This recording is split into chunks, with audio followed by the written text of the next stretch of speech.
प्रातः टीवी खोला, देखा कि कई चैनलों पर बाबा टाइप लोगों के प्रवचन हो रहे हैं। उनमें कुछ चैनलों पर व्यक्तिगत रूप से मिलकर या फ़ोन द्वारा संपर्क करके भी कुछ लोगों को उनके सुख शांति हेतु तंत्र रूपी उपाय सुझाए जा रहे थे। मैंने नोट किया कि उन तांत्रिकों के पंडालों में हजारों लोगों की उपस्थिति थी, जिसे भीड़ कहना ही उचित होगा। जिज्ञासु लोग उन बाबाओं के प्रति पूर्णतः समर्पित होकर बारी बारी से अपनी समस्याएं बाबा जी के सामने रख रहे थे और बाबा जी उनका समाधान बता रहे थे।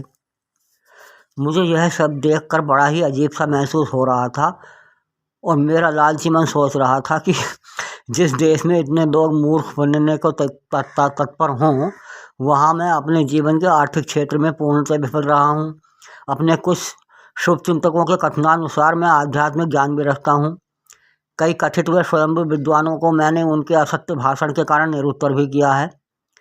इसलिए क्यों ना सही बातें लोगों को सुनाकर पैसा कमा लूँ, क्योंकि जीवन में धन भी बहुत महत्वपूर्ण है। मन में यह विचार चल ही रहा था कि बुद्धि ने उत्तर दिया कि हमारे देश में अंधविश्वासों के लिए लोगों में जितनी श्रद्धा है उतनी सत्य के लिए नहीं है। यहाँ अश्लील गानों, मजमे वालों, जादूगरों, ढोंगी बाबाओं के अश्लील नृत्यों को लोग जितना पसंद करते हैं उतना ही उनके विरोधियों को नापसंद करते हैं, यानी सत्य भाषण को नापसंद करते हैं, उससे घृणा तक करते हैं। अतः मेरे विचारों का व्यक्ति तो आधुनिक समाज में घृणा का पात्र ही हो सकता है। हमारा देश एक लोकतांत्रिक देश है। लोकतंत्र लोकमत के आधार पर होता है और जो अधिकांश लोगों का मत होता है वही लोकमत कहलाता है।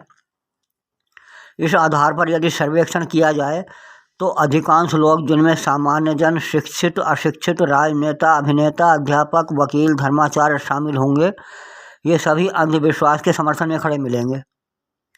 इसीलिए किसी भी दल की सरकार हो, उसके नेता इन ढोंगी बाबाओं के आगे नतमस्तक रहते हैं।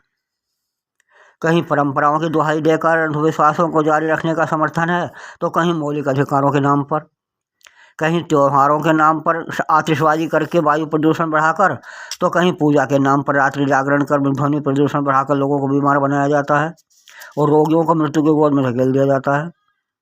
जुलूस के नाम पर आवागमन अवरुद्ध कर दिया जाता है, भले ही कोई मरीज रास्ते में ही दम तोड़ दे। हमारे देश में उत्सव, त्योहार, रात्रि जागरण, यहाँ तक कि विवाह भी अधिकतर सड़कों पर ही संपन्न हो रहे हैं। क्या ये हमारे देश के विश्वगुरु बनने की अर्हताएं हैं? सच कड़वा लगता है। पश्चिमी देश हमें सपेरों का देश कहते हैं तो हम उनकी आलोचना करते हैं। क्या यह सच नहीं कि हमारा देश मात्र सपेरों का ही नहीं अपितु लुटेरों का भी है, बाजीगरों का भी है, चोर डाकुओं का भी है, भ्रष्टाचारियों का भी है? यदि हमें सपेरों का देश कहा जाना गाली महसूस होती है तो हमें पश्चिमी देशों का आभार प्रकट करना चाहिए कि वे हमें केवल एक ही गाली दे रहे हैं, अन्य हम तो बहुत सारी गालियाँ खाने के योग्य हैं। और फिर ये गाली तो इतनी अश्लील भी नहीं है जितनी कि हमारे यहाँ की वो गाली है जिसे बात बात पर, यहाँ तक कि अपने साथियों के बीच प्यार भरी बातों में भी प्रयोग किया जाता है। वह है सामने वाले को उसके उद्गम स्थल का स्मरण कराना। मुख्य विषय पर आता हूँ। ऐसे समाज में यदि मेरा जैसा व्यक्ति अपनी उन्नति चाहे तो शायद बड़ी मूर्खता होगी, क्योंकि उन्नति के लिए उपरोक्त गुणों का, जो मैंने अभी बताया है, वास्तव में दुर्गुण हैं, उनका अति आवश्यक है, उनका होना अति आवश्यक है, जो मुझमें नहीं है। मैंने आज तक भी कोई ऐसा व्यक्ति अपने यहाँ नहीं देखा जिसने उपरोक्त गुणों के न होते हुए भी कोई विशेष उन्नति की हो। हाँ, ये बात अलग है कि वो मेहनत करके निकृष्ट स्थिति से सामान्य स्थिति तक आ गया हो, किंतु संयोग से। अन्यथा हमारे यहाँ तो कितने ही ईमानदार मेहनतकश भूखे पेट मर जाते हैं और हमारे यहाँ सामान्य स्थिति वाला व्यक्ति उन्नत नहीं कहलाता, भले उसका चरित्र कितना भी उन्नत हो।